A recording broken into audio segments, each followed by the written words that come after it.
Good Monday evening to you and welcome to the October 2nd edition of Beyond the Headlines. My name is Colin Dowe and I'll be serving as your host, and I always like to start by saying thank you. Thank you for allowing us to come into your living rooms, come into your bars, come into your vehicles, wherever you may be tuned in from, whether it's looking at GBN television, tuning on GBN radio, or any of our social media platforms. We do recognize that you can be doing something else with this Monday evening and are truly appreciative of your joining us this evening on Beyond the Headlines. This evening we're discussing maritime matters, and the sea around us is extremely important, and whereas we may not always think of it, it impacts our lives on a daily basis, and we'll delve into just how it impacts our lives and other matters as we speak maritime matters. And I have a very special guest this evening. I'd allow him to introduce himself and the hat that he is wearing. I'll give you a couple of the hats as well, but the hat that he's wearing this evening. Good evening and welcome. Well, good evening, Colin, and thank you for welcoming me to this platform, and certainly good evening to the viewers. My name is Franklyn Redhead. My primary job is really the GM at the Port Authority, but I'm also double-hatted as the Director of Maritime Affairs under the Shipping Act. Okay. And certainly, pleasure to be here. Absolutely. Yeah. You say Franklyn Redhead, and I think Deputy Commissioner of Police, General Manager of Port Authority, and then we are speaking with the Director of Maritime Affairs this evening. Yeah, that's the hat I'm wearing tonight. That's the hat you're wearing. Okay, wonderful. Yeah. And we are aware that last Thursday was dubbed International Maritime Day. Yes. What is the significance of the day? How long have we been commemorating World Maritime Day or International Maritime Day? Well, I can't speak to how long it has been established, but I do know that it has been around for quite a while. I think the significance of this year's celebration has to do with the Marine Pollution Convention turning 50 years. Mm-hmm. So I think it has assumed a higher level significance in terms of commemorating that particular day. And we speak in piece about MARPOL as we go along, but certainly this year's significance has to do with MARPOL turning 50 with respect to reducing marine pollution from ships. That has been in place for quite a while now. Okay. Yeah. Have we in Grenada noted the day, and if we have, in what way have we noted it before? Well, we have noted it.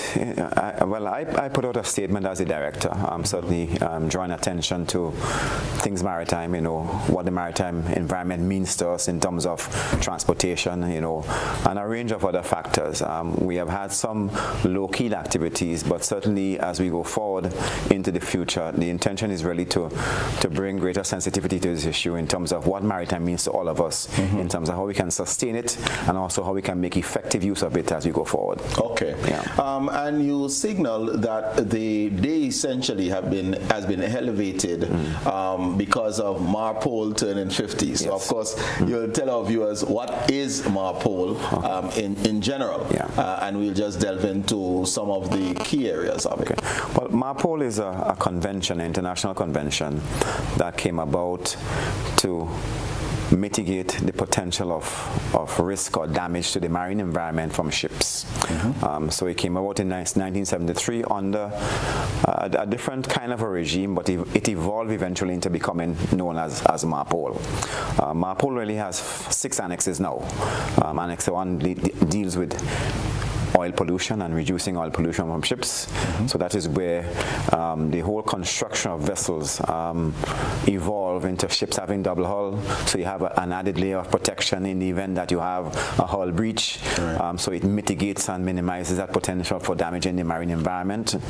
Annex 2 deals with the issue of noxious liquid that comes out potentially from vessels. Annex 3 deals with cargo in package form. Annex 3 certainly looks at sewage, raw sewage, treatment of raw sewage. 4, and then Annex 5 deals with the issue of ship-generated garbage, and 6 now deals with noxious fumes generated by ships in that regard. So probably we should just take a look at each of these annex and try to bring it home as much as we can. What does this mean for us? And that is always the critical aspect. So regulation for the prevention of pollution due to oil. This was Annex 1, and I think that was adopted in 1983. Yes. My research is correct. Are we signed on to this annex? Okay, Grenada is only signatory to 2 annexes, Annex 1 and 2. And there are many reasons which make this a reality. Annex 3 deals with the issue. Well, let's go, because I'm going to go through each of the annex, and then we can rationalize why we are not and if we should. But so we are signed on to Annex 1. Okay. And that's easy enough. But quite often we hear Grenada is signed on to this convention, that convention internationally, but there are no local laws that basically gives it teeth on island. Do we have local legislation that can put some meat to the bones, as it were, to Annex 1? Well, herein lies the challenge for us, because of the fact that we have to enable what is called parochial or enabling legislation to give effect to these treaties. We do have some legislation in place that speaks specifically to Annex 1 in terms of reducing the potential for oil pollution within the maritime environment, embedded within the Maritime Act, or the Shipping Act, if you will, and also with a couple of other pieces of legislation, which is the Fund Convention. In the event that an oil spill happens, then there is some protection in terms of recompense to recover losses generated from that particular accident, as the case may be. So that is one piece of legislation that is there in terms of treating with that particular issue of oil pollution. And then there are some other bits of legislation that are there as well in terms of oil in navigable waters, which is an old bit of legislation. It is not specific to the MARPOL agreement, but certainly the effect is that it constitutes some effort towards giving effect to the broader intentions of MARPOL and Annex 1 in that regard. As we explore, and we have been threatening to explore our oil and gas resources for a number of years now, should we be enacting legislation to protect alongside this exploration of exploring our oil and gas resources? Because it seemed to make sense that we wouldn't want to put the cart before the horse, or at least jointly we have legislation in place. Should we start this exploration, we are protected? Well, I think the challenge with us is the fact that some legislation does exist. And it exists in the context of what happens within our territorial waters. That is the 12-mile offshore limit that is there. If we do get to the stage where we are doing oil exploration, that goes beyond our territorial sea into an exclusive economic zone. I imagine that the mechanics there will be slightly different in terms of how the laws apply and what we can and can't do, because an aspect of our EEZ is also international waters.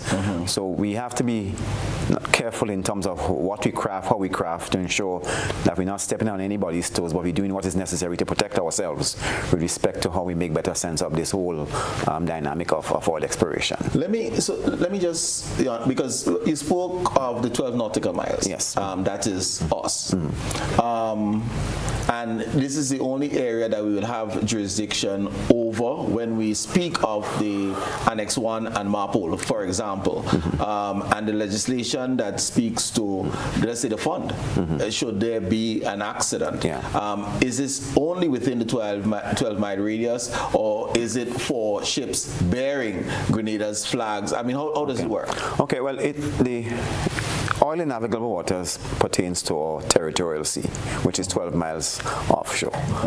Well, where we have it. I mean, we don't always have it because of the fact that we have very tight borders with St. Vincent, so there isn't that sea space up there to get 12 miles. So whatever that cutoff point is, the median line, which is yet to be negotiated, will determine how that applies in that regard. But certainly within the territorial sea, which is the 12-mile offshore, from our baselines, it applies in that regard. We can also extend this to what is called the contiguous zone, which is your 12-mile limit beyond your territorial sea.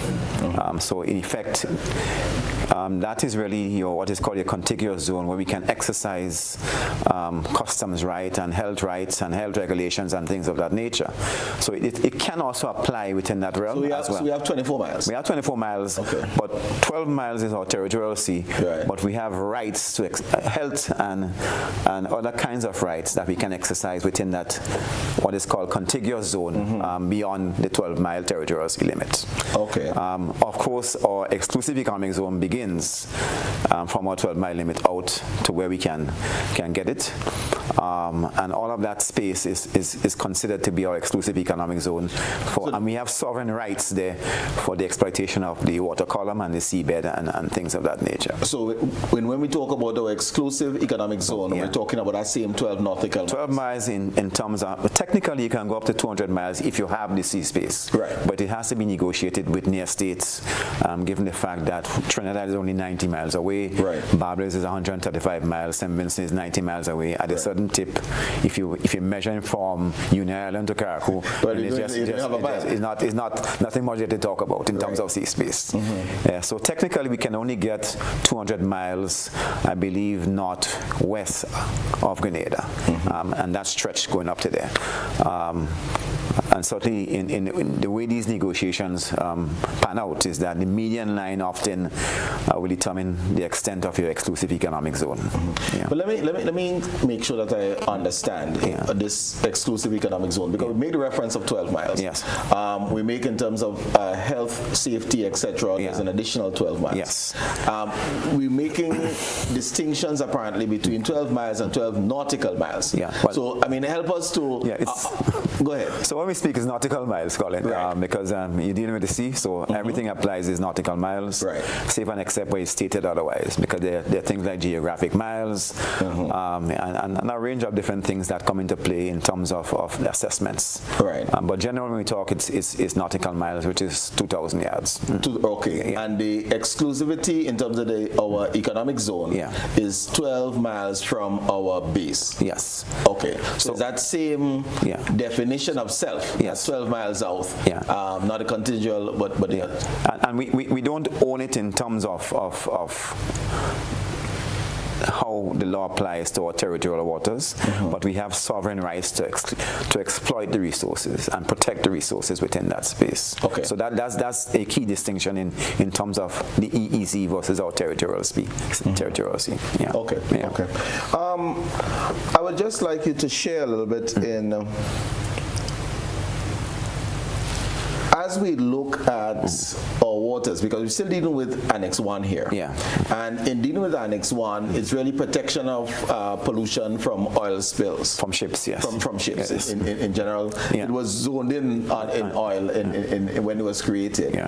But I also discovered that there are some special areas. And in those special areas, the rules may be different. Okay. So just share with us in terms of what can be done generally, and what are some of the additional protections as we speak of the guarding against pollutions in these special areas. And of course, I don't want to bring it home whether we in the Caribbean are in a special area. And that is one of the, well, I won't say criticisms, but the concerns that the Caribbean peoples have had with the MARPO legislation, because we are party to Annex 1, Grenada is, and Annex 2. We are not party to the other annexes 3, 4, 5, and 6. MARPO only gives special area consideration under Annex 5 to the Caribbean, which is the generation of garbage from ships.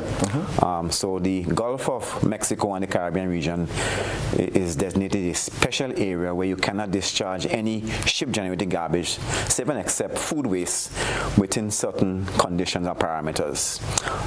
And being a special area, it comes with certain rights and obligation. You have the right to prosecute persons who violate the special area consideration or areas, but we also have the obligation to provide shore-based receptacles to taking or ship-generated waste.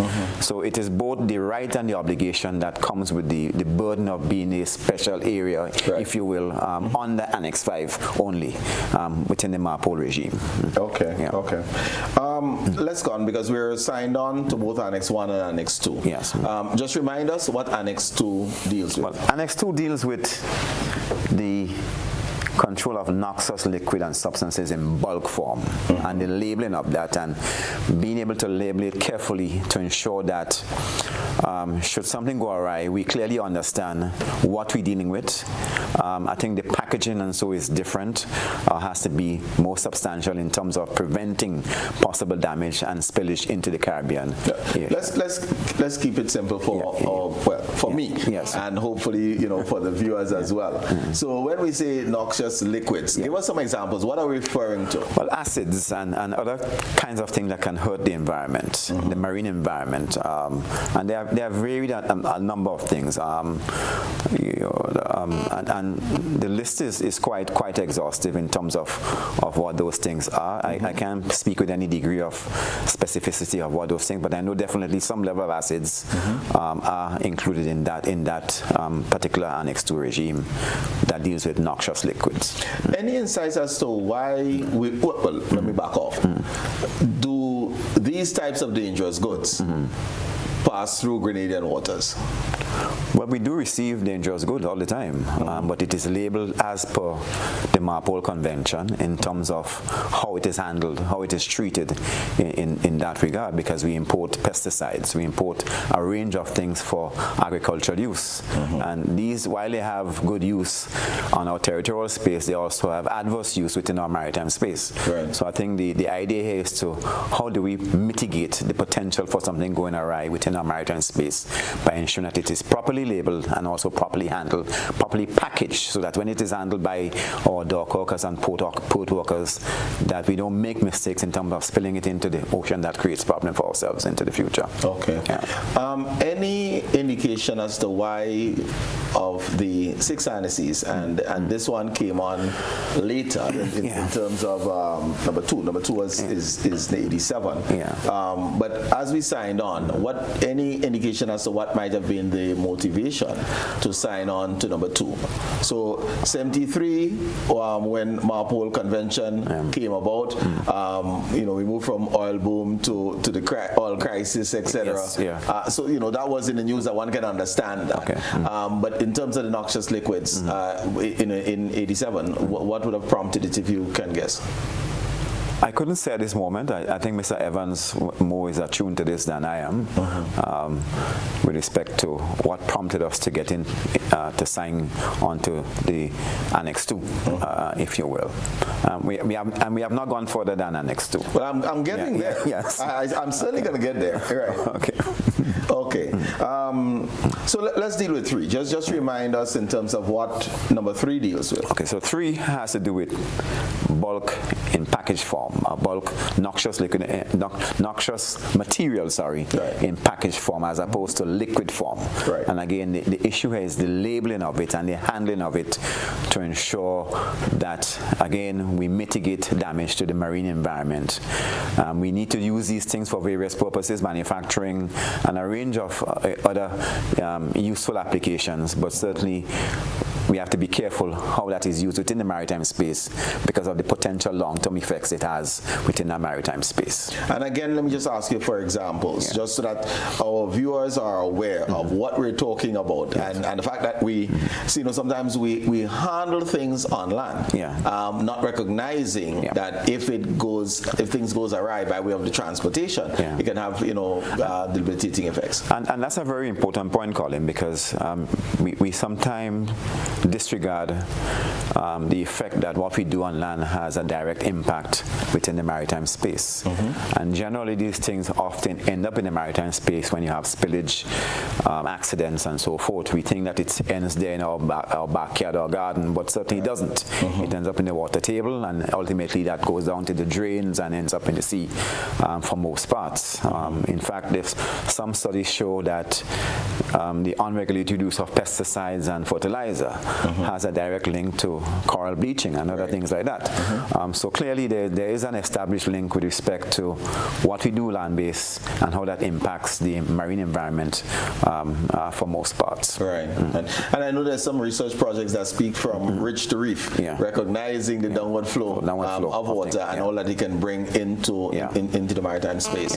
But what are some of the examples I was asking, just in terms of those packaged goods now, not the noxious liquids, but that dealt with under 3?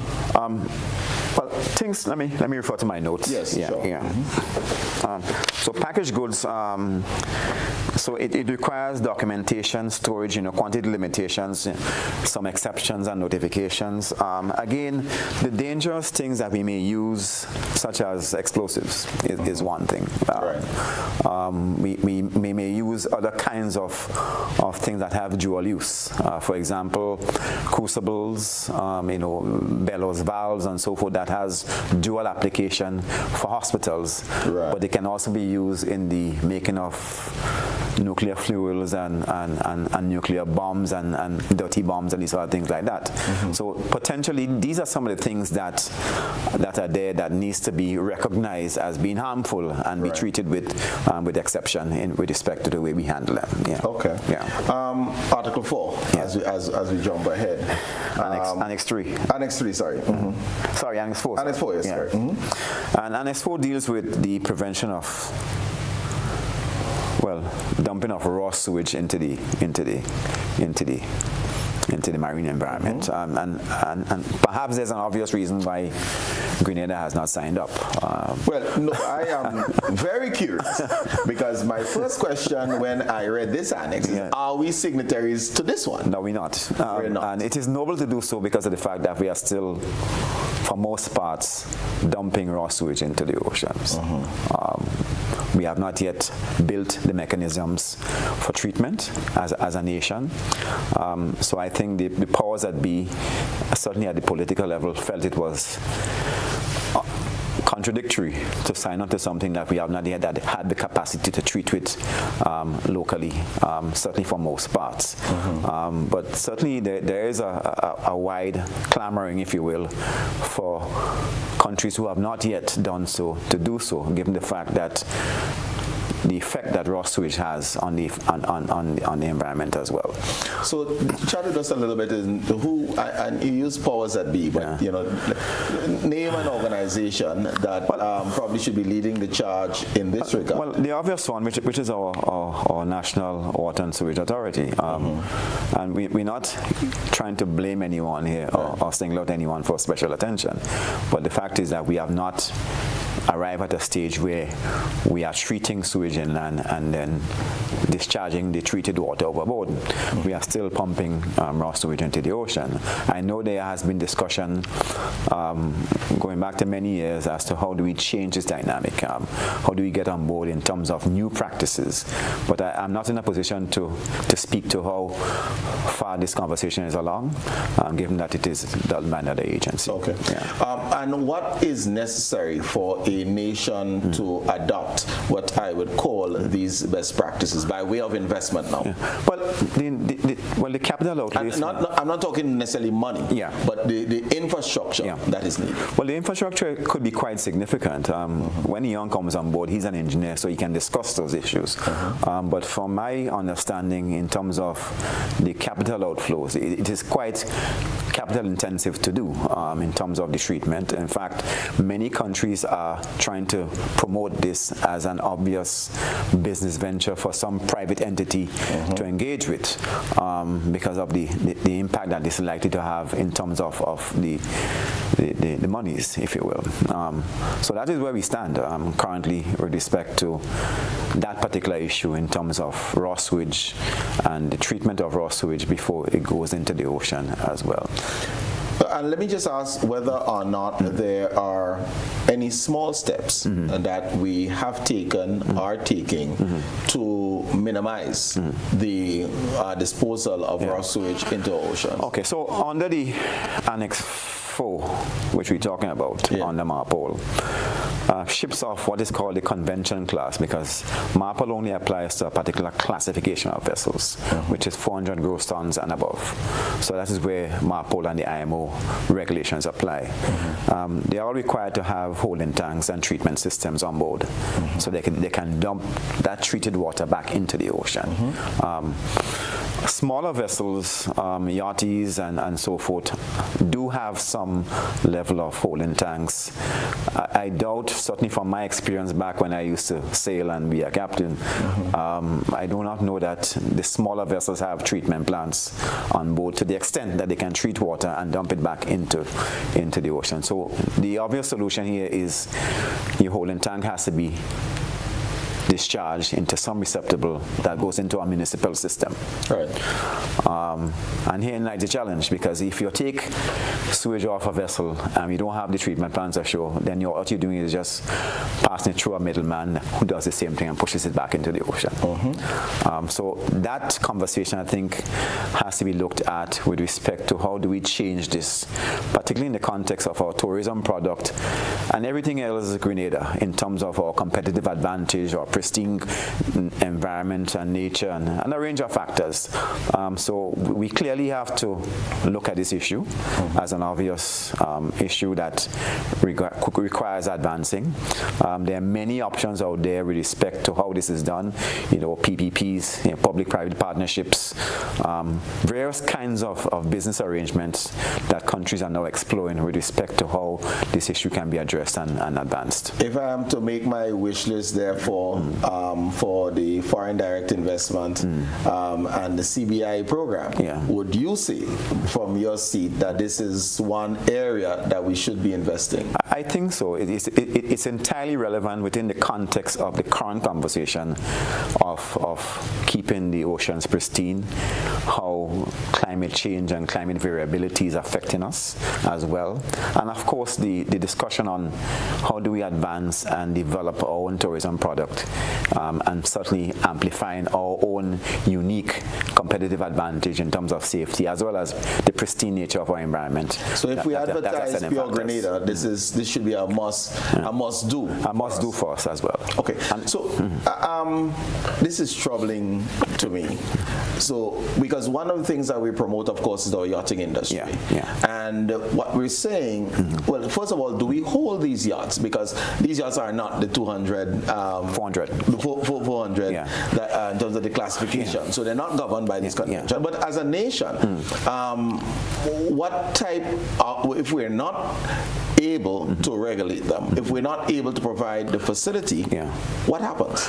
They're not, well, they are regulated in the sense that if you have raw sewage, then you're allowed to go out a certain limit under the regulations and discharge at a certain rate and certain speed. So there is a procedure in place to allow it, but not inshore and not within the territorial sea. It is 3 or 12 miles out into the ocean. So still within our territorial waters. So not past the 12-mile limit. Yes. But you're saying can be as minimum as 3? Yeah. Well, I'm not sure of the specific limit in terms of where they can go, but I do know that there's a caveat within the regulation that allows it at sea at a certain rate, certainly in terms of discharge as you go forward. Okay. Is there a unit that is geared towards enforcement of this particular regulation? Because we would see yachts, and forgive me for beating up on yachts, right? But they're probably an easy target because we see the mast bobbing all over the place, all across the island, and also in Carriacou, Petit Martinique. And the question is there a unit that ensures that these yachts who have people living on them are adhering to those regulations? Well, remember also that we are not obligated under Annex 4 to do this because we are not signatory to it. Okay. I'm talking about protecting pure Grenada now, and we do have regulations, because I'm saying that Grenada has regulations. So I moved away slightly from the Annex 4. That was, of course, the jumping off point. Grenada has regulations governing the discharge of raw sewage in our territorial waters. The question, therefore, is there an enforcement unit? Well, it should be a collaboration between our enforcement unit, which is obviously your Coast Guard, Maritime Administration, and other sectors that have a stake or interest within the maritime space. The existing legislation that is there is really health legislation that talks about the discharge and the regulation of things within harbors. Right. Okay. I think there was some talk before certainly before I came on seat, to look at the regulation of yachts and their discharge into the ocean or into the near shore areas, if you will. Right. I am not certain how advanced that particular bit of legislation is, or that bill is, but I do know that there has been some conversation as to how do we close that gap with respect to enforcement. A lot of this has to do with self-enforcement as well, because obviously if you have 1,000 yachts in country that is dispersed through the country, it is virtually impossible to monitor that. So there has to be a heavy reliance on self-regulation, but also a key piece of this is ensuring that we have adequate reception facilities so that persons know that there is an avenue to do this, and certainly not dumping that raw sewage into the ocean. As we close off on this point, I'd probably say for now, penalties. Any idea if one is caught in violation, does the regulation speak to penalties, and what are those if you know them? I couldn't say off the top of my head, but I believe that enshrined within the current health legislation, there are some penalties that are there. Okay. All right, thank you very much. Viewers, we're talking Maritime Matters. It is time for our first break. So we'll be back shortly, and we'll be joined by an additional guest as we discuss this important issue of our territorial waters.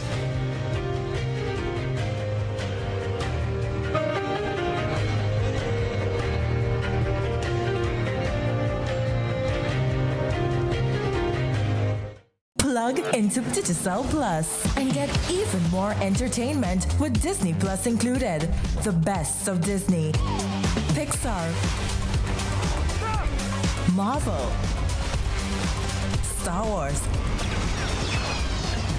and National Geographic all in one place. Whenever you want, plug into Plus to enjoy Disney Plus and much more with a home fiber bundle. Sign up today. Digicel Plus. Climate change is real, bringing hotter days and less rain. Less rain means less water, so it's crucial for us to conserve water at home. When washing my vehicle, I use a bucket with rainwater that I have stored. This is how I save water. What are you waiting for?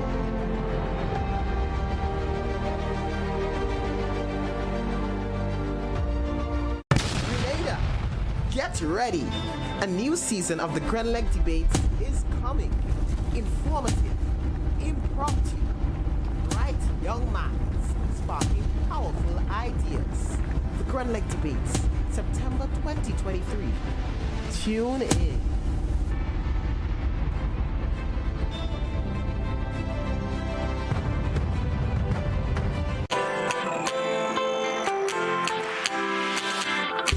But when you need someone to help you to your feet, I'll be that beacon to your highest peak. Oh, I'll be right next to you, no, I will never leave.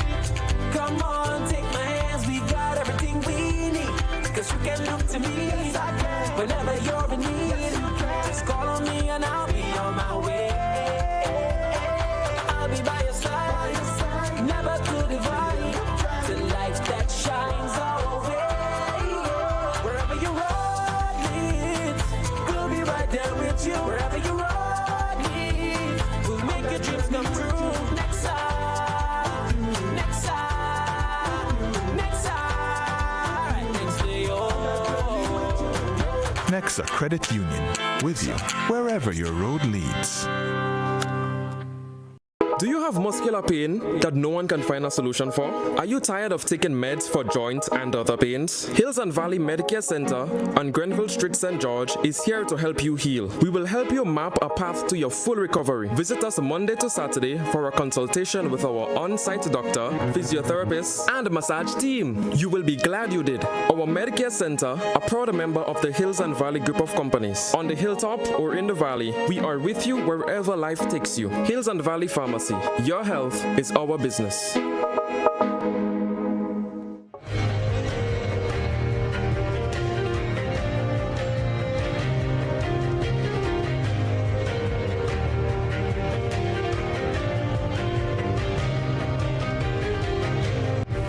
Good evening, viewers, and welcome back to this edition of Beyond the Headlines. We're speaking maritime matters. We had Mr. Frank Redhead, who is the Director of Maritime Affairs, the hat that he's wearing here, and he's joined. He called for reinforcement. Remember, I said Deputy Commissioner of Police. He's not a police officer that he has called in, but an engineer. And Mr. Ian Evans, welcome to this evening's edition of Beyond the Headlines. Thank you, Colin. All right. I know you were here listening in, and if there's any other comments, additions that you would want to make. Certainly, when we left off, we were talking about the yachting sector and the disposal of sewage. So, if you can. Yes, I would like to clarify two aspects of it. One is for the yachting sector. We do have a case of reception facilities in Port Louis, who have, as an advanced marina, put in pumping stations for sewage. Right. So the yachts that frequent Port Louis pump their sewage there, and it goes into the domestic system. Right. But it's still ending up off of Point Saline untreated.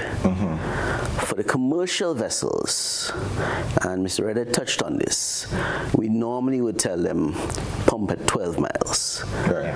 Because if we receive the waste in St. George's, it goes across town to outfall off Greenbridge, which is fairly close to shore compared to a 12-mile discharge. Right. So for the commercial sector, we generally will encourage them to dispose at 12 miles. All of the annexes come with an obligation to receive waste. So it's one thing to have the regulation saying you must not dump in the region, but you must at the same time make provision for them to dispose of their waste, regardless of which annex it is. Right. So the challenge for Grenada historically, and most of the Caribbean islands, has been your oily waste annex, because most islands have problems with their domestic oily waste. Right. But also things like your sewage, which most islands, again, don't have adequate treatment. Okay. The other thing which we touched on was Annex 5, which dealt with garbage. And as was highlighted earlier, Grenada is signatory to 1 and 2. We are speaking of 4, which is the sewage dumping. And one can understand why Grenada is not a signatory, because it'd probably be hypocritical to sign on when nationally we're not necessarily adhering to the principles of that one. But as we deal with Annex 5, just remind us what Annex 5 addresses. 5 addresses basically your shipboard, what they call garbage, which would be domestically produced garbage on a vessel. So your kitchen waste, your plastics, your cardboards. Right. It has to be produced on the vessel by its normal operation. Okay. So the fear that a lot of people had, which is that you'd be transporting garbage to islands for discharge, will not happen, because that comes under the Basel Convention of transportation of garbage. So it was dealing with the disposal of what the ship is generating. How does marine debris fit into this? Marine debris would not be part of that annex, because you're looking at what the ship produces in itself. Historically, Grenada has always received Annex 5 with a small limitation in that we don't accept plant matter to protect our agricultural sector. But historically, we have received Annex 5. Okay. And we also touched on these special protected areas. And, what Frank illustrated was that you have to be a signatory, really, to be a beneficiary of. Is it in our interest to be a signatory to this particular annex for two reasons? One, the risk, although we have been receiving the risk, and also the business opportunity, really, for the collection and disposal of waste from ships. And just to juxtapose this question with opportunity, are any of our other neighboring islands, the likes of Trinidad, St. Vincent, signatories and recipients of? Yes, it is beneficial because for the area to be declared a true special area status, there has to be a certain number of countries who are members that have signed up, so that there are sufficient reception facilities in that area that will prohibit any dumping of Annex 5 within the Caribbean basin. From the point of view of business, we still look at garbage in Grenada as garbage. It is. I went some years ago to Miami, and the cruise ships sell their waste literally to reception facilities on the shore. They make money out of it. They go in to sorting facilities. Most of the garbage is sorted. Anything that's not goes on to further sorting facilities, and they are paid. So the aluminum cans that they have their drinks, they recover a percentage of the cost of disposal. Most garbage has some kind of recycling value. So there is the opportunity to be had within the waste industry.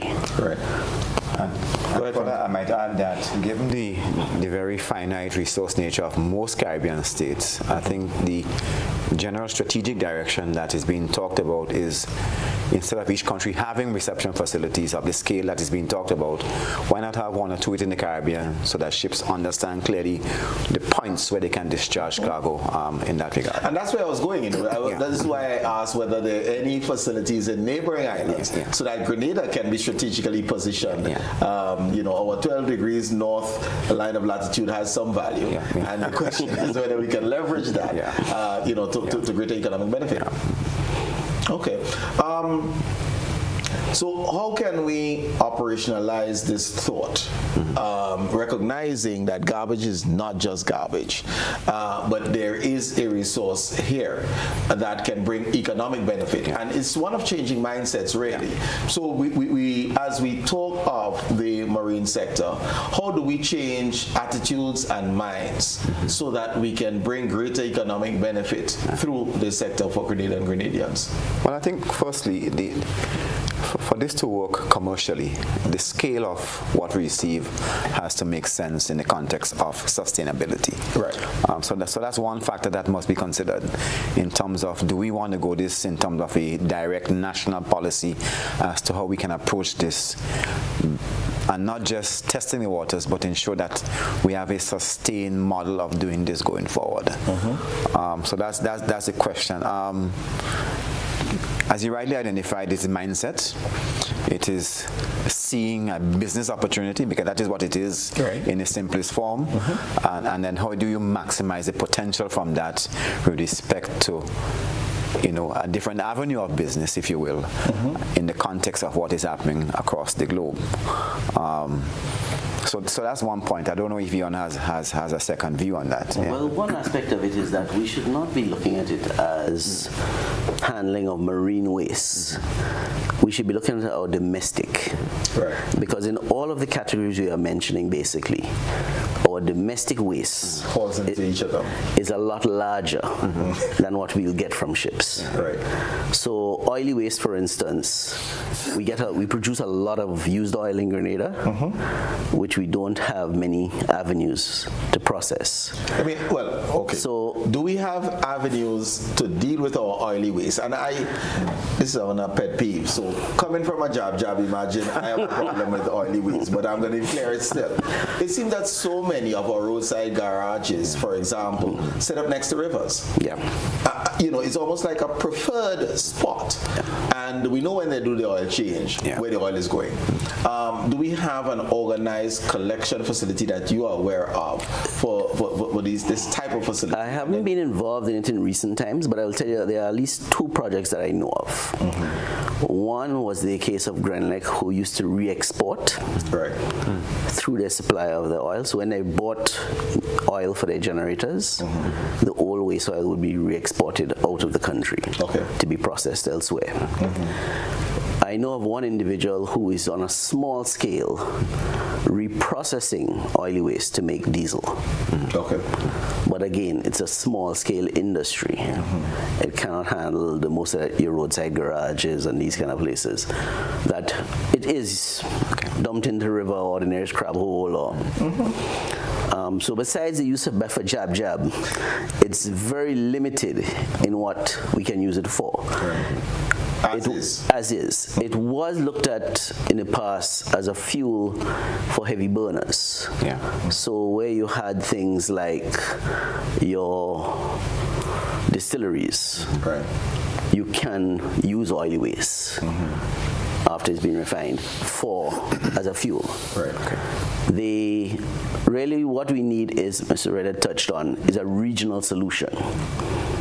You have processing capabilities within the ABCs, within Trinidad, within Jamaica. It can be used in concrete making manufacturing plants and that type of arrangement. So we should be looking at our domestic. The Maritime will be a bolt-on plus to the domestic solutions. And let me just throw this out there. When we think of Grenada, I'm not going maritime space now, but we think of the 3 islands, Grenada, Carriacou, Petit Martinique. But I think from your missive of last week, there are 30 plus islands. Should we be looking at one of those, if not privately owned? Because we have limited space. 133 square miles is what makes up the rock of Grenada, Carriacou, and Petit Martinique. But should we be looking at one of those probably strategically in order to facilitate whether we're talking about the waste management, and I'm talking not whether it's ships or domestic or some other type of facility, because everything can't go into a landfill, and we can't have an island that is a landfill. I mean, all of Grenada is a landfill. Well, you're right, Colin.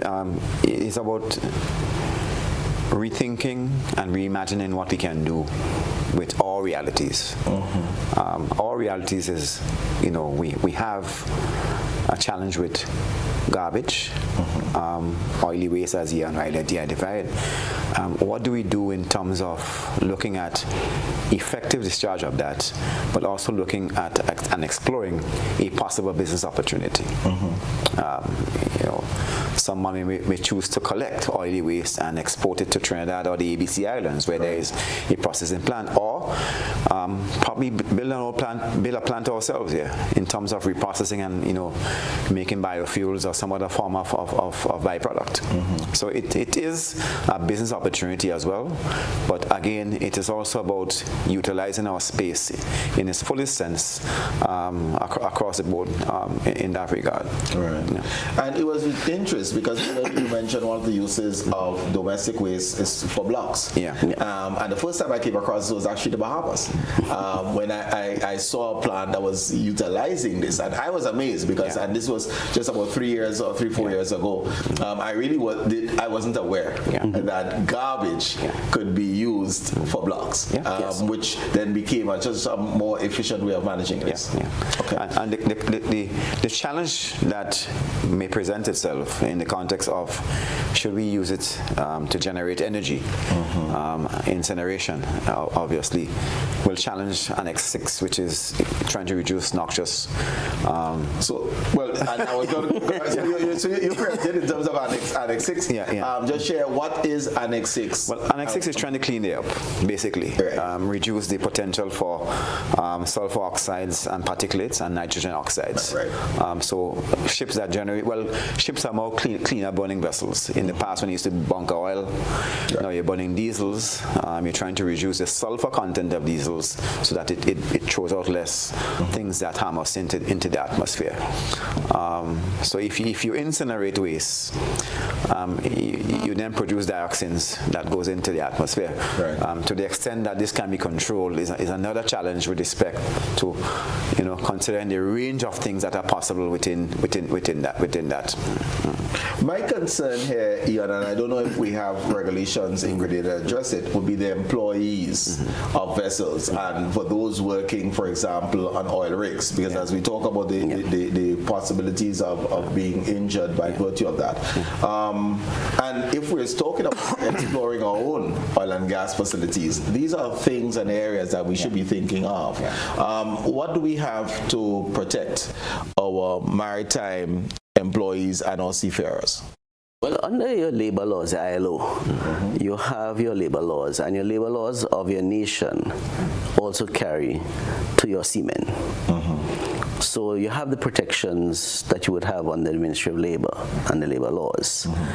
One of your challenges, however, is that most of the laws in Grenada are to the 12-mile limit. Right. Your oil rigs will be in your economic zone beyond the 12 mile. Right. So as Mr. Redhead rightly pointed out, the Oil in Navigable Waters Act deals with oil in navigable waters being 12 miles. Right.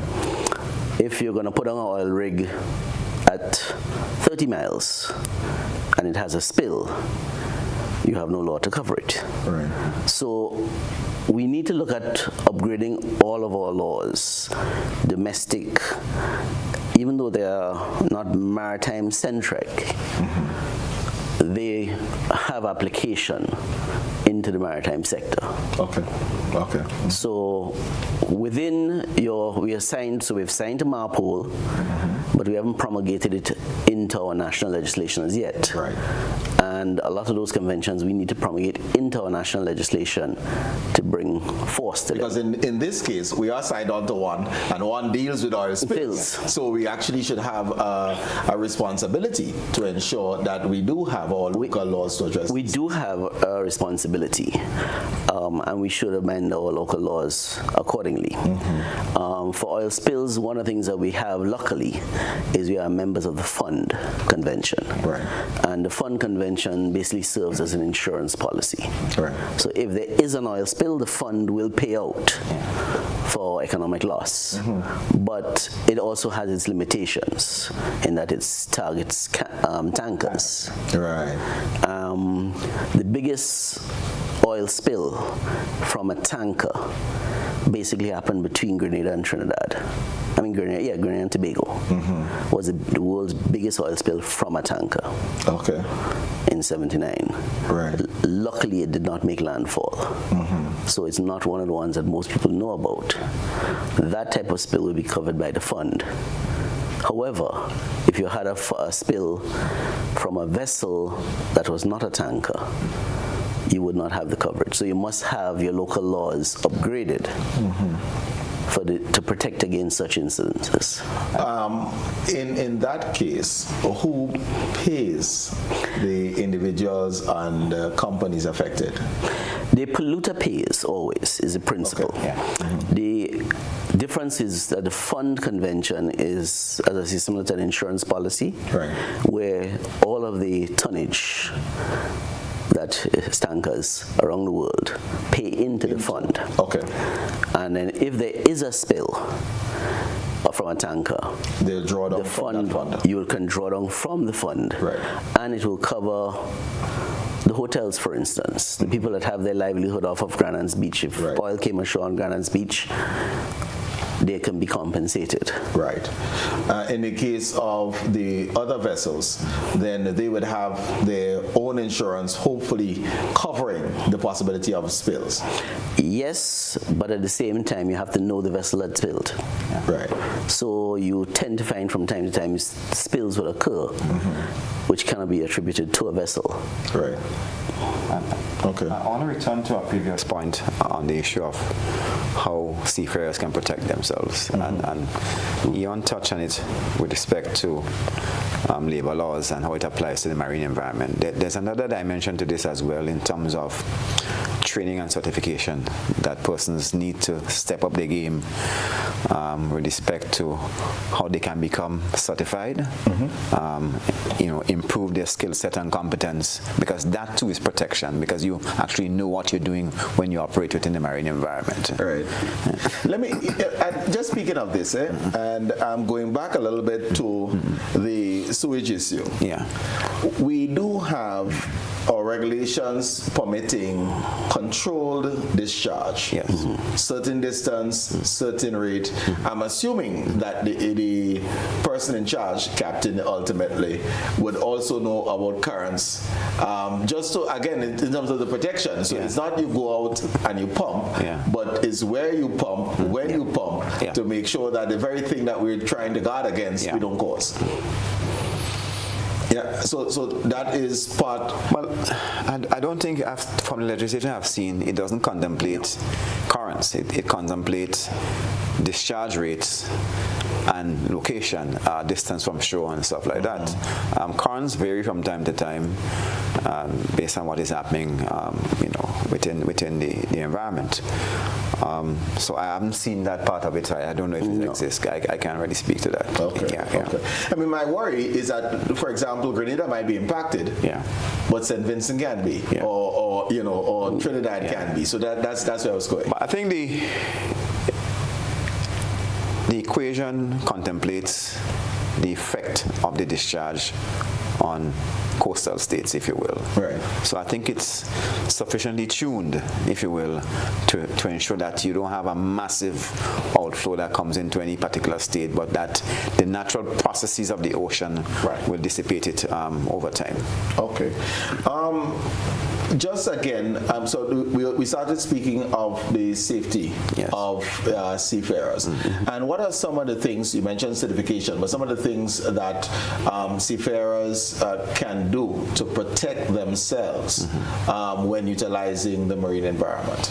Well, we talked earlier about convention class vessels. So MARPOL and generally all of the conventions apply to vessels of 400 gross registered tons and above. Right. It used to be 5, now it drops to 4. So the limit has come down a bit. For the Caribbean region, and particularly Grenada, our concern is largely vessels under that classification. Right, correct. Because they are numerous. It seems to be that everyone who has something wants to put it on the water without going through some process of certifying themselves and certifying the thing that they want to put into the water. Okay, and that has to change. And there are 2 pieces of legislation now that we are going to push to Cabinet and to Parliament: the Caribbean Small Ship Safety Protocol and the Caribbean Cargo Ship Code, which will capture those vessels that fall out of the IMO convention or the 400 gross ton classification. But generally, what we want to see happening is that there is greater sensitivity and the need for certification. Right. And also taking safety more seriously, having the requisite lighting and the range of things, PPEs, life jackets, communication systems. Well, a system in the sense of a radio, not nothing expansive that is going to tax you heavily. But the basic things that you need to do to protect yourself, because the sea is a very unforgiving environment. Well, let's just address that, because a couple of years ago, and it made the rounds in the news, we had the accident of a Coast Guard with a small craft. Just from your knowledge of what would have transpired, what's in the public domain, what could have been done differently to prevent? Because one would say the ocean is a big space. How can, in the name of goodness, 2 boats ever collide? But it did happen. So what are some of the things that one can do to protect themselves? Well, exactly the thing that I referred to, having the appropriate lighting, particularly at night. because you can't see things at night, particularly with background lights. So it has to be at a particular strength, because the rules of the road, or the call regs, collision avoidance regulation, speaks to how lights should be framed, the intensity of the light, because you have to see it at a particular distance, and a range of other factors. Having some basic mechanism to communicate, to call up another vessel to say that, what are you doing? I'm going in this direction, you going in that direction, let us alter course. Things of that nature. Simple practical things that can be done with respect to how that can be adjusted and make better with respect to collision prevention. Okay. So I don't know the specifics of this, because I believe that there was an inquiry and an inquest that made a ruling, so I wouldn't comment further on that. But in a general sense, I think we have to improve the way we do business within the maritime environment from a safety perspective to ensure that we minimize the potential for losing life. Yeah, and let me just, I'm just not belaboring, but just one more on this. Yeah. From what was reported, there were 2 individuals on the small craft. One was rescued, and then there was a recovery the following day. I'm going to ask you just for a second to put on the police and Coast Guard hat here now. Is that normal protocol? In other words, if it is reported that there are 2 individuals on a vessel, shouldn't the Coast Guard, by normal operating procedures, continue a search and rescue operation throughout the night, or was there something that may have prevented that from occurring? Well, generally, in a general sense, that would be the protocol, but I can't speak with any certainty as to what happened in that situation with respect to the Coast Guard operation. It may be that they did, but certainly that isn't public knowledge, but I certainly don't have that information. Okay. Yeah. But there's one aspect I would like to add to that, and that is being touched on, is the call regs, collision avoidance regulations. Just as you have your highway code on the road when you're driving a car, there's a similar document to cover the sea. And seafarers need to make themselves aware of what those rules are. So you have a lot of small craft plying the waters of Grenada, and they are deficient, I would say, in their knowledge of the collision regulations. So if 2 boats are approaching each other, do you go to port? Do you go to starboard? Right. How do you avoid a collision? And you say it's a large ocean. There have been, as I said, you've had 2 super tankers collide in a large ocean. Right. You've had numerous cases of vessels colliding in a large ocean.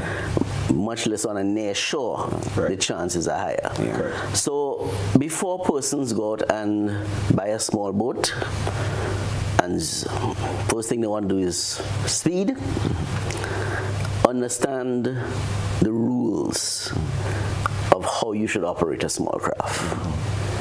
Understand the distances you should be away from the shore to avoid swimmers, because we've also had accidents between swimmers and small craft. We'll come back to that, because that's a conversation I want to have in terms of the safe usage of our maritime. But it's time for our second break. So viewers, we will take the second break, and then we'll bring it home to you, as it were, twofold. One, in terms of appropriate use of our beaches, and also we'll invite you to call in. 440-1252 is the number right when we get back.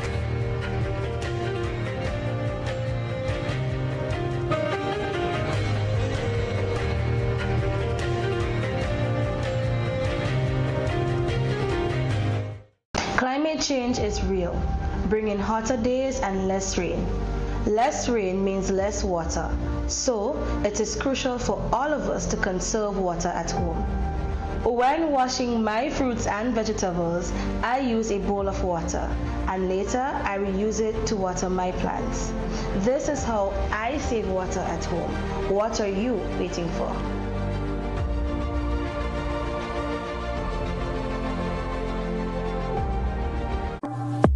Welcome to Housing Authority of Grenada Sustainable Housing Development Affordable 2-Bedroom Housing Unit. Our units are thoughtfully designed, modern, and spacious, ensuring you have ample room to live and relax. Each unit is fitted with adequate storage facilities and other amenities. In the kitchen, you will find overhead cupboards and spacious enough to accommodate your stove, washing machine, and fridge, giving you all the convenience you need in one place.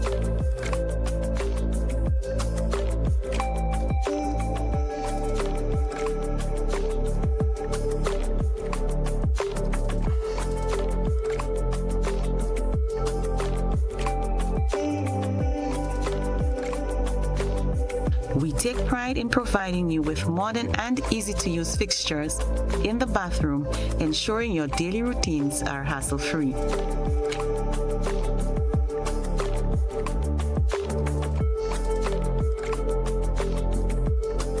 As we move into the master bedroom, you'll discover a closet that provides ample storage space for your belongings, helping you stay organized and clutter-free.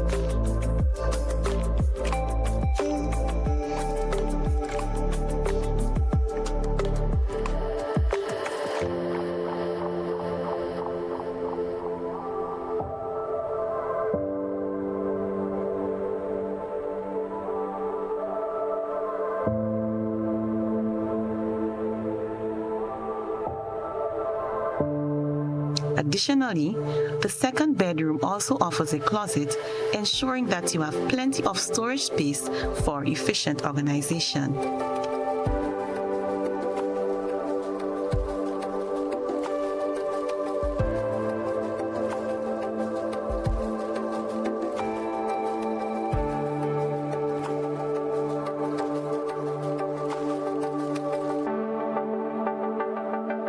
HAG is excited to partner with you in making these units accessible to Grenadians. Thank you for choosing Housing Authority of Grenada, where sustainable living meets affordability.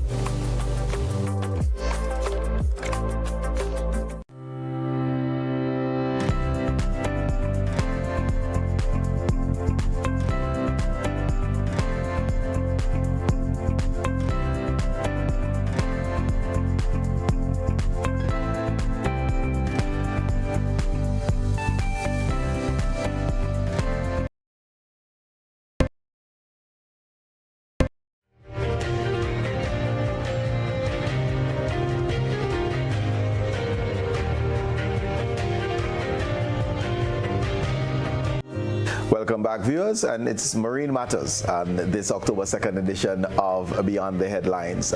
With me, as you're aware, Mr. Ian Evans, as well as Frank Redhead. We are talking safety security and how can we have a system and a society where the users of our beaches can coexist safely, from our swimmers to our small craft in the operators, those on jet skis, the parasail. How can we get this done? Well, you're seeing part of it being developed in your MPAs. And within your MPA design, you have zones of activity. The idea there is to try and avoid conflict between the different users and allow all users to use the area. And it comes down to the responsible use. So small watercraft come under the Powercraft Ordinance. And the Powercraft Ordinance speaks to a distance away from the shore that you should be operating a powercraft. So if you are operating your powercraft further out to sea, they're less likely to have a conflict with swimmers or beach bathers and so. So it's to know, one, what are the regulations? It is also responsibility in that you're not supposed to use a powercraft at an unsafe speed. So to avoid conflict with other users, and you must have a lookout when you have a craft. So you're supposed to be knowing what you're coming towards, looking out to see if there's any swimmers or any other obstacle in the water. Because just as it could be a swimmer, you could hit a log during Orinoco flow time. And the boat could crash, and that'd be the end of the boat and you. So it's knowledge of what you should be doing, knowledge of regulations, and as I said, the call regs are part of that. we are in the water. We're an island. And, you know, we can speak of Grenada. We certainly must emphasize, and we do promote Carriacou and Petit Martinique as well, from the boat building in Windward and Petit Martinique and the likes. Who's responsible for charging or promoting this educational process that you referred to? The regs. Because anyone, if you're from Gulf, you're in a small boat. Yeah, if you're from Oban, you're in a small boat. If you're from Carriacou, you're in a small boat. So who should be promoting this? We do have a caller though, so let's take the caller and we come back. Good evening, caller, and welcome. Yes, good evening, both the guests and hosts. Guests and hosts. The issue of marine matters, but I want to make a little step further inland to show how marine matters are affecting terrestrial accessibility, particularly on the Carenage, with boats tied up against the walls. Well, let's put it this way, the sidewalks on the seafront, endangering the lives of the quote-unquote, people generally, but worst of all, people with disabilities like me as a blind man, and even other elder people. Who is responsible for correcting this ill, and when will something be done about it? Thank you very much, gentlemen, and have a nice evening, will you? Thank you very much, caller. So we have the vessels that ply the route between Grenada and Trinidad, for example, and we have the fishing vessels that are sometimes 4 and 5 deep when you look at them tied up on the Carenage. How do you respond? It is a problem. It is a problem that has been festering for quite a while, and certainly from a maritime administration perspective, it is a safety issue to the safe operation of our ports. It is also a pollution issue. I mean, make no bones about it. And that is where I was going, but the caller also spoke to safety in terms of just the free movement on the Carenage. So we intend to do something about it as a port. That's my different hat.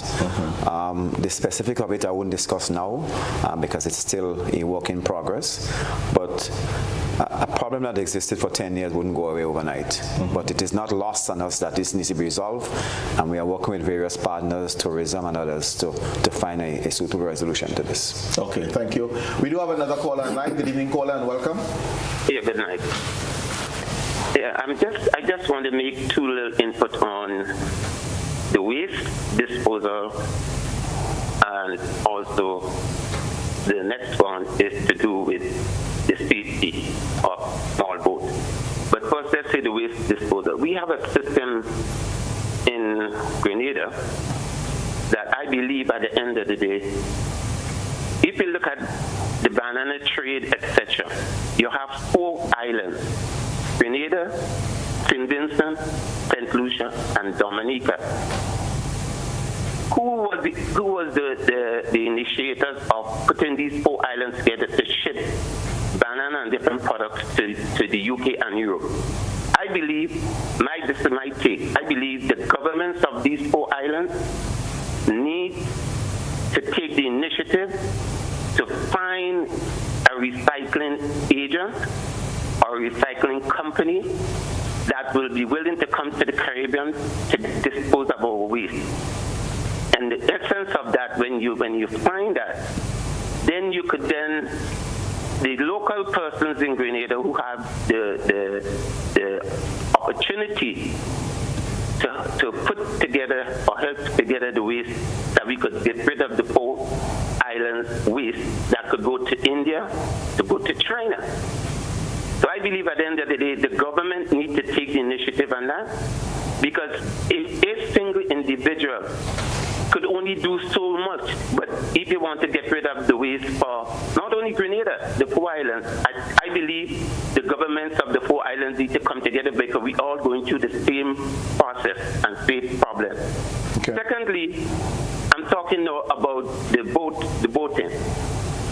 I believe this is something that should be initiated in the curriculum in school. So when a young man or a young woman decide that they get of age and they want to own a boat, or they want to take charge of operating a boat, they know the rules and regulations of the road. We have this situation, yes, where people just buy boats and they don't know nothing about the laws of the state. So, but I think if it's being taught in school, by the time the young children get of age, they will know exactly the do's and don'ts. So I think we need to look into that. Okay, thank you very much.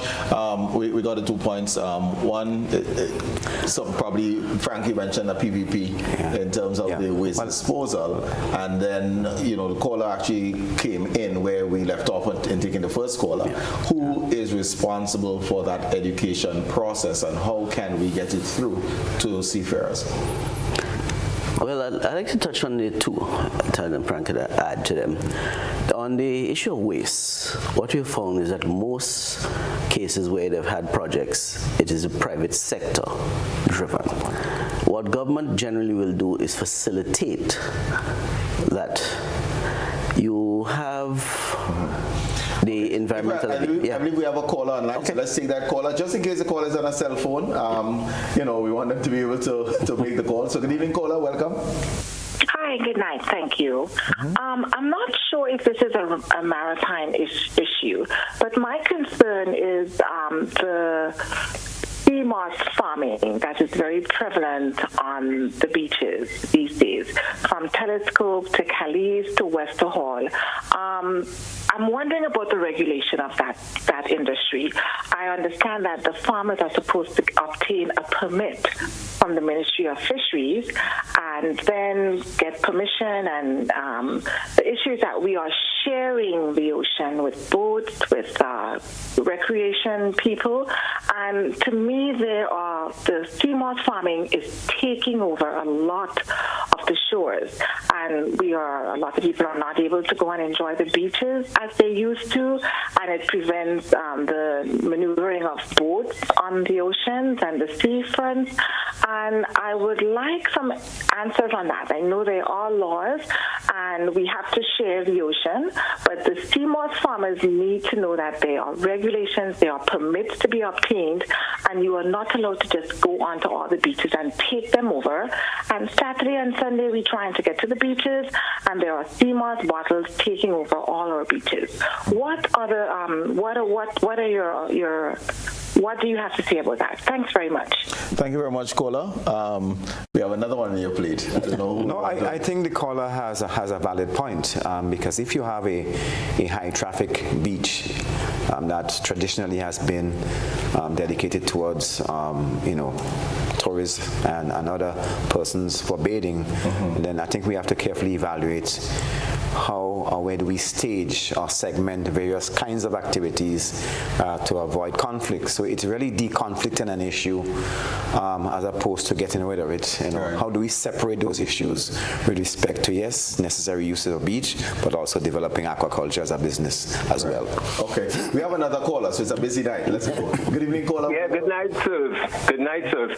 I want to ask two questions. One has to do with the eventuality of a nuclear accident from the transshipment of nuclear waste in the Caribbean Sea, as the trade between Japan and France with the processing of their nuclear waste. Are we in a position? What kind of position? What would happen if there's an accident? And what are we doing to ensure to discourage the continuing trafficking that? And secondly, it has to do with the waste from crematorium.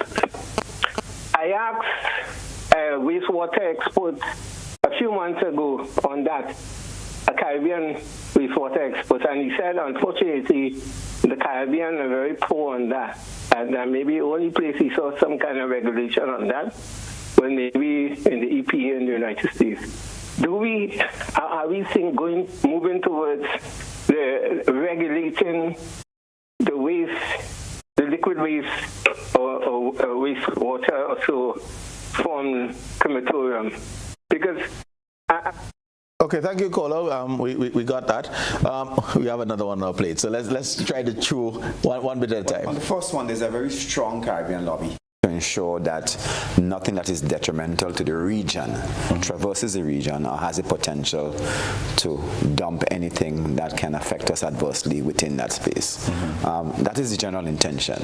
How we as a region is going to enforce this, to me, is up in the air, because I haven't seen any real established mechanism. So the lobby is essentially, if we're talking nuclear waste, find an alternative route. Find an alternative route. Right. We don't want to hear anything about protection, nor fund. Find an alternative. Find an alternative route. Right. But how do we enforce this is yet to be discussed. Right. So to me, it's a pie in the sky kind of an aspiration that the region is talking about.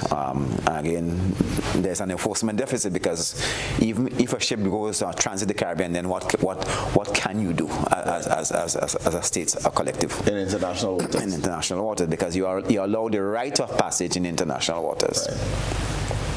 The second issue, I think, is more of a health issue, a health regulatory issue from the land side, to ensure that formaldehyde or embalming fluid doesn't go into the ocean. So it's not a specific maritime issue, but I think, again, it calls for greater enforcement on the land side of things to ensure that this doesn't happen. So wherever we have areas of enforcement deficit, we need to tighten up on those areas to ensure that things don't spill over or connect with the sea that harms us in a very direct way. And we have another caller. So good evening, caller, and welcome. Hello, good evening. I just want to my 2 pence tonight concerning safety in the sea. So in Grenada, we have many places around the country that fishermen go out to while they trade. I wonder how much space they have for registering that when the time they leave and the time they come back. There are many young men leave, just jump in a boat, nobody don't know when they go in, and they never come back. So I wish some tighten up could take place concerning this situation, that you fly your trade with respect and responsibility. When you live in, you should register the time you live in, and when you come back, you register the time you come back. Thank you. Thank you very much. Let me just touch one aspect of that. Yes. There was recently a project through NTRC that we were involved in, and that is to upgrade the radio systems on these vessels, small boats, fishing boats. And you can now have a radio that linked to your GPS. So the moment you are in trouble, you simply press a button, and it will alert the authorities, Coast Guard, etc., to which vessel, location of the vessel, and that you are in distress, which will allow for a more rapid rescue. Right. And all small craft and fishing vessels should take advantage of that. Right. Yeah. Okay. We had a couple of other points. I don't know if in terms of getting to those. We mentioned the PPP for the waste in general. And one of the callers mentioned the fact that government should get involved. I disagree. I think we are too reliant on government to initiate things. I think there has to be some impetus from the business sector in looking at opportunities and seizing those moments. Of course, government will look to facilitate in terms of smoothing over the hurdles that are there. But certainly, to drive this initiative in terms of a cultural transformation, I think it has to happen from both sides, government as well as the private sector. So if I'm hearing you correctly, education process, I certainly would want to have some lead coming from the Maritime Affairs, the Director of Maritime Affairs and his office on the education standpoint. Government as facilitator, we may want to see listed among approved CBI projects or directions the management of waste, not treating garbage as garbage, but garbage as a resource. And then with that, we can have private investors coming in. But we first need to set the table to invite the guests in. If you go into a restaurant to eat, the table is typically set. So the encouragement seemed to be, as we think of transformation, if I'm hearing you correctly, as we think of transformation, we not only signed on to protocols, but we also give effect to regulations on island and create an enabling environment that the private investor can come in to assist us in that regard. That's all very valid points. Okay. As we speak, and your time is quickly running away from us, so I just want to get to opportunities again. We have alluded to them. We the majority of Grenada is not the 132 square miles. I know you quote in square kilometers. I'm old time, right? This is square miles. All right. So what is Grenada and what is Grenada? Okay. Well, the state of Grenada. Well, we are an archipelagic state, if you will.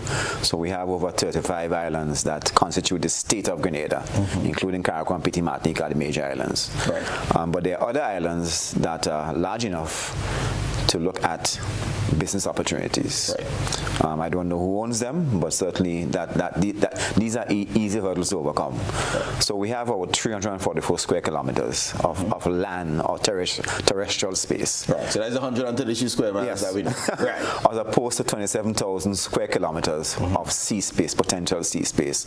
And we have negotiated boundaries with Trinidad, so that is well defined. We are yet to negotiate boundaries with Venezuela and Barbados and St. Vincent. Right. But to me, we have to understand the immense potential that the maritime space or the maritime domain offers in terms of business opportunities. I know traditionally we have been looking in one particular direction, but we look at fisheries, it's one direction. We also look at service jobs on cruise liners, but we are yet to make any real inroads into the technical aspects of ship operation, captains, engineers, ship officers, the technical realm where the potential for moving up and for earning is significantly higher. And that is one of my encouragement in terms of how do we maximize the potential that is there for our peoples, particularly people leaving school. Right. We need to look maritime as well, as opposed to looking land-based. Right. Because we often look land-based and forget maritime, but there is a maritime space out there that has tremendous potential, and that is one of my messages as the Director of Maritime Affairs I would like to leave. Ian, what are some of the possibilities? What are some of the jobs? So we have the youngsters that probably past their bedtime because it's but we would have parents who are up. What are some of the areas you would want to encourage Grenadians to explore? No, as Mr. Redhead has touched on, is jobs on the sea. And historically we've dealt with the service industry in cruise ships. But you have engineers, you have captains, you have able-bodied seamen. The Philippines produces most of your seamen in the world. And you can't say that they're really a maritime nation per se, to a large extent. They don't have a big shipping industry, but they produce seamen. There's nothing stopping us from doing the same. You have people that work on oil rigs, for instance. You had Trinidad industry. Guyana is now blossoming with oil industry. It's exploding. So they are going to need people in the oil rig sector. They're going to need people in the supply vessels to service these rigs. So we have also doing a light touch on aquaculture with CMOS.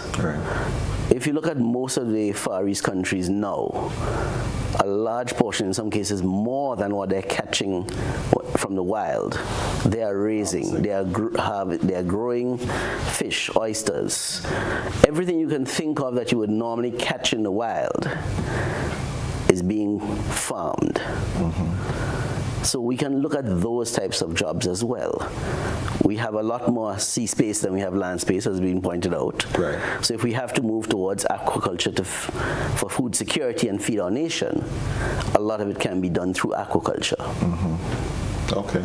And how do you propose? Because I like moving from the theory. It makes sense. How do we go about instilling this in the minds of our youngsters, our educators, and our administrators? How do we get knowledge out there that yes, doctor, lawyer, priest, nurse exists, but you also can be a maritime engineer. You can be a captain getting the certifications, etc. An emphasis that I'm aware of takes place in the BVI, for example. H. Liberty Stout Community College has a very active program in certification, certifying individuals in marine. So how do we get this this message out there so that we can look elsewhere and then have people prepared to take advantage of our oil and gas when it comes down the stream, but certainly Trinidad and Guyana that is now exploring. Yeah. But go ahead. We have, I think, 3 institutions within the region that does this. One in Jamaica, one in Trinidad, and one in Guyana.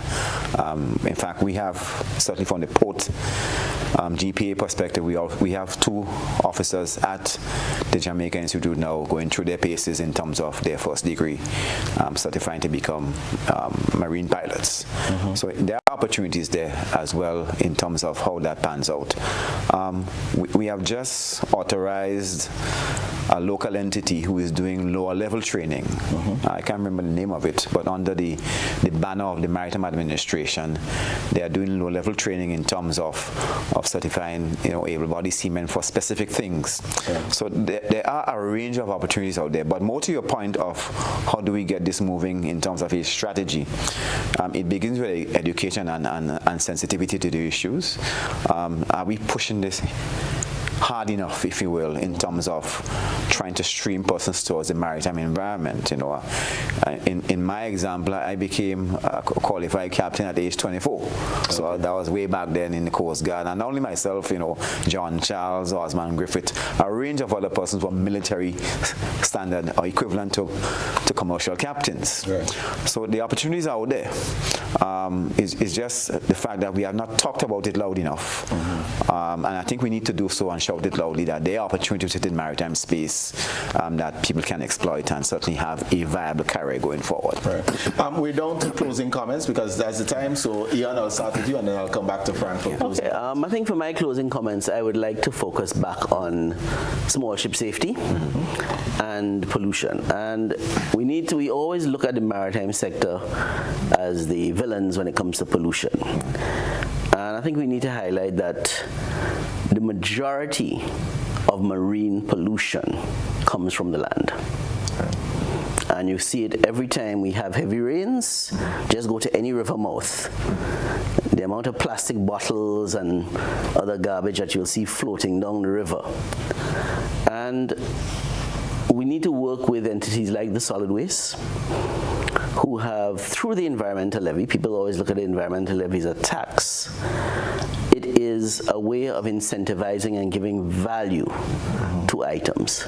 So you would notice that glass bottles generally are recycled, or they're crushed up and shipped back out of Grenada to recover some of the environmental levy charge.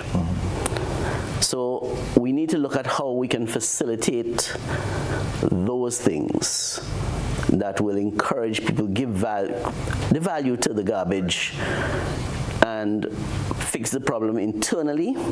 If we can fix the problems on the island, the maritime sector effectively will be a very easy fix. Okay, understood. Frank? Well, I think Ian talked about pollution, and I think we can have a marine conversation and not talk about climate change. And we all know that climate change presents an existential threat to humanity. And often the conversation centers around the cost of transformation or mitigating. But I think the real cost we should consider is the cost of not doing something and not doing what is right. Because that is the true cost we need to consider. The projections for Grenada doesn't look good. Based on what I've seen in terms of research, they are projecting sea level rise to the tune of 2 meters in St. George's. 2 meters in St. George's mean that we're going to lose Grandans Beach and we're going to lose the Carenage. So it's something that we all have to take seriously, because it's not going to happen now. It potentially will happen into the future, but this can change dramatically when we reach a critical point where we have a mass transformation, and then it suddenly changes. So I think we should pay particular attention to climate change, the things we are doing in terms of our carbon footprint and how we can reduce that going forward. Thanks. Thank you very much. Mr. Ian Evans, Mr. Frank Redhead, thank you very much for this conversation on maritime matters. And to you, our viewers, thank you very much for joining us in this very important issue. Quite often we take care of our land and we focus on the terrestrial, but you heard the numbers: 345 square kilometers of terrestrial space, 27,000 square kilometers of water. We probably should pay attention to the water and seas around us and be better guardians and custodians of this place that we call home. home, Grenada, Carriacou, Petite Martinique, making up the Tri-Island state. Good evening to you. Thanks again for joining us. Have yourselves a wonderful evening and rest of the week. Godspeed to you all.